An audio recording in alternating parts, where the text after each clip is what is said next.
The background had expanded to the ancient Near Eastern empires, who were the background for Israel, and the Israelites were the background for the Christians, and the Christians were the background for the ideas of the Middle Ages.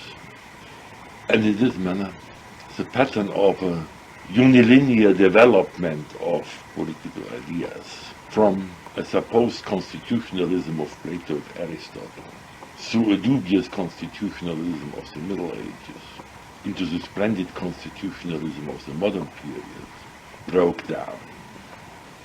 That, of course, was not the only line of breakdown. I had worked out in writing my history of political ideas well into the 19th century.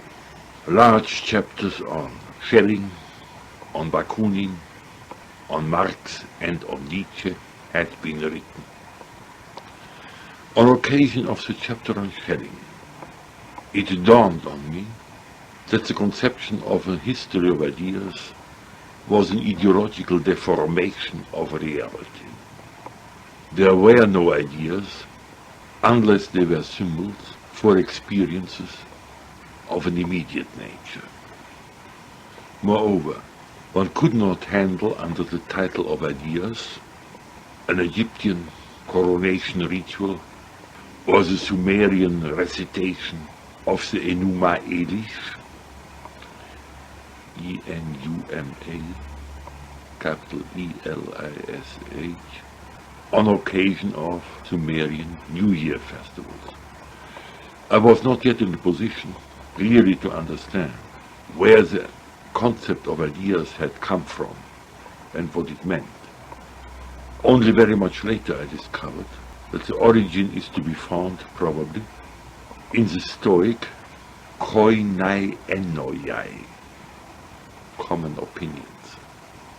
These common opinions, or self-evident opinions, which were still the starting point in chapter 1 of Locke's essay concerning human understanding, and against which he protested in order to return to experiences which produced ideas.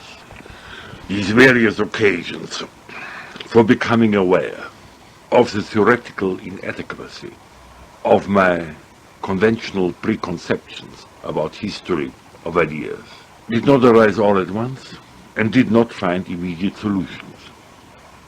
I would characterize the 5 years between 45 and 50 as a period of indecision, if not paralysis, in handling the problems which I saw but could not intellectually penetrate to my satisfaction.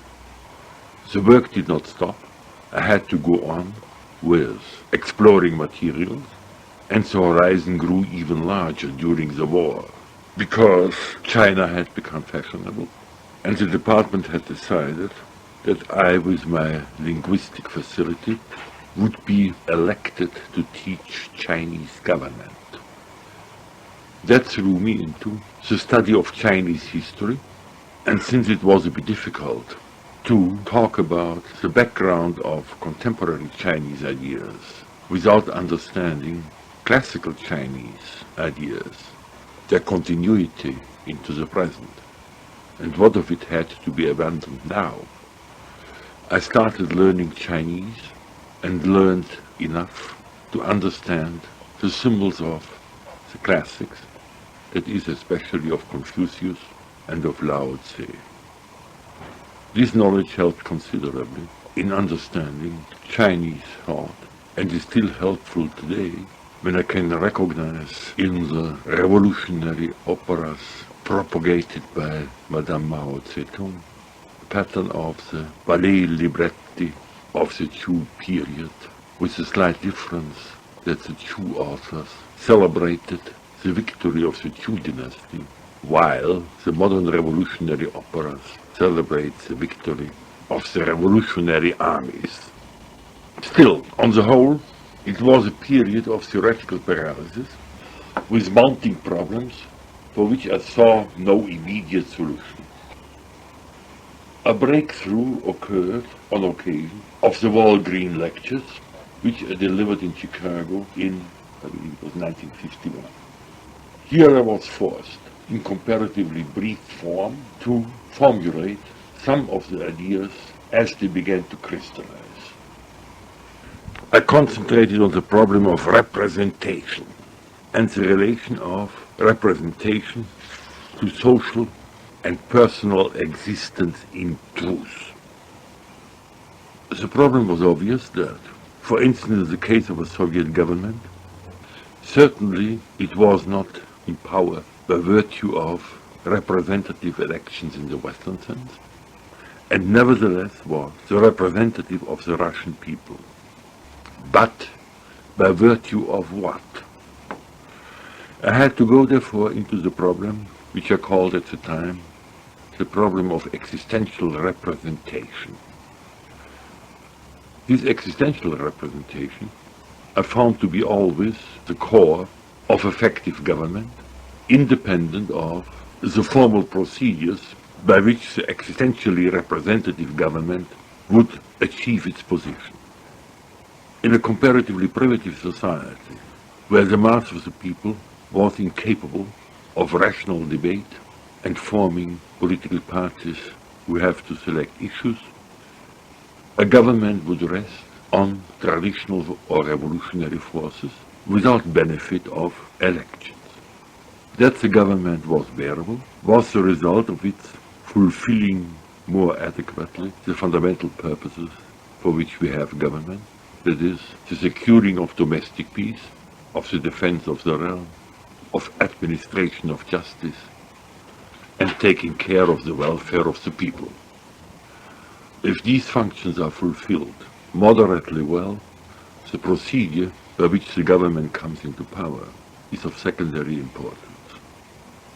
This existential representation I then found empirically supplemented in the historically existing government by a claim to transcendental representation, as I called it at the time. By transcendental representation is meant the symbolization of the governmental function as a representative of divine order in the cosmos. That is a fundamental symbolism back to the ancient Near Eastern empires, where the king is the representative of the people before the god and of the god to the people. Nothing has changed in this fundamental structure of governmental order, not even in the modern ideological empires. The only difference to be found is that the god whom the government represents has been replaced by an ideology of history, which now the government represents in its revolutionary capacity. The difference just mentioned had to be expressed in theoretical categories. During several years already, I had become aware, during my studies in the history of Christianity and throughout the Middle Ages, of the existence of various sectarian movements, not too clearly describable with regard to their attitudes and beliefs. During the 1940s and 50s, the extension of my studies made me gradually aware that besides classic philosophy and revelatory Christianity as represented by the main church, there existed symbolizations of fundamental creeds, which by the experts in the field were classified as Gnostic. As far as I remember, I became for the first time aware of the problem of Gnosticism and its application to modern sectarian phenomena of the ideological variety through remarks in the introduction to Hans Urs von Balthasar's Prometheus, published in 1937. Ever since the 1930s, a considerable literature on Gnosticism has been growing, and incidental remarks concerning the modern parallelisms were to be found here and there. Gradually I discovered that the continuity of Gnosticism from antiquity into the modern period was still a matter of common knowledge among the better scholars in the 18th century and the early 19th century. I should like to mention the great work by Ferdinand Christian Baur on die christliche Gnosis oder die christliche Religionsphilosophie in ihrer geschichtlichen Entwicklung of 1835. The history of Gnosticism is in this work developed from the original Gnosis of antiquity through the Middle Ages, right up into the philosophy of religion of Jacob Böhme, Schelling, Schleiermacher, and Hegel. I want to stress that Gnosticism and its history from antiquity to the present is a subject of a vastly developed science, and that the idea of interpreting contemporary phenomena as Gnostic phenomena is not as original as it may look to the ignoramuses who have criticized me for it. Generally, I should like to remark, if I had discovered for myself all the historical and philosophical problems for which I am criticized by intellectuals, I would be, without a doubt, the greatest philosopher in the history of mankind. Before publishing anything on the applicability of Gnostic categories to modern ideologies, I consulted, of course, with our contemporary authorities on Gnosticism, especially with Puech in Paris, P-U-E-C-H, Puech, and Quispel in Utrecht. Puech treated it as a matter of course, and of course modern ideologies were Gnostic speculations, and Quispel brought especially to my attention the Gnosticism of Jung, in which he was especially interested. Since my first applications of Gnosticism to modern phenomena in the New Science of Politics, and in 1959 in my study on Science, Politics and Gnosticism, I had to revise my position. The application of the category of Gnosticism to modern ideologies, of course, stands, but there are other factors also to be considered in a more complete analysis. One of these factors is the metastatic apocalypse, deriving directly from the Israelite prophets via Paul and forming a permanent strand in Christian sectarian movements right up into the Renaissance. An excellent exposition of this continuity is now to be found in Norman Cohn's The Pursuit of the Millennium. And then I found that neither the apocalyptic nor the Gnostic strand completely accounts for the process of immanentization. This factor has independent origins in the revival of Neoplatonism in the Florence of the late 15th century. The attempt to regain an understanding of cosmic order through a revival of Neoplatonism miscarried, because in order to find the divine order in the cosmos, in the ancient sense, one would have to revive the pagan gods, and that did not work. What was left of the intracosmic divine order, which the Neoplatonists tried to revive, was the immanent order of reality.